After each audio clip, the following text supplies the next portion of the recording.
স্বামী স্ত্রীর সম্পর্কের মধ্যে কি থাকে? রেসপন্সিবিলিটি থাকে। আপনাকে বিয়ে করার আগে কি করতে হবে? বাধ্য মোহরানা আপনাকে দিতে হবে। 2 নম্বরে কি বাধ্য?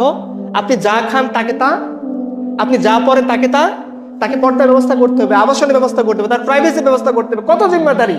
এবং আপনি যদি অসহায় অবস্থায় পতিত হন, কি খাবে এই চিন্তা আপনাকে করতে হবে। আপনার সন্তান, আপনার নেক্সট জেনারেশন, তার চিন্তা আপনাকে করতে হবে। কিন্তু গার্লফ্রেন্ড বয়ফ্রেন্ডের সম্পর্কের মধ্যে কম আছে।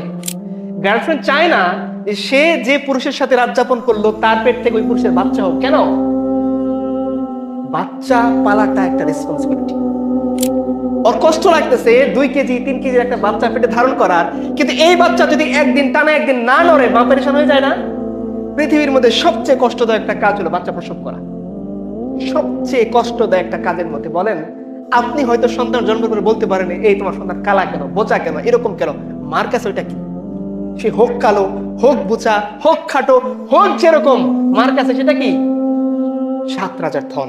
মানুষ বলতেছে কালো বোচার, ও দেখছে ওর সন্তান ঠিক করে নড়তেছে কিনা, না নড়লে চোখে পানি ঝরতেছে, আমার সন্তান নড়ে না কেন, হোক সেটা কালো। এই যে এত স্যাক্রিফাইস, এটা গার্লফ্রেন্ড বয়ফ্রেন্ডের সম্পর্কের মধ্যে নেই। এটা কিসের মধ্যে আছে? স্বামী স্ত্রীর সম্পর্কের মধ্যে আছে।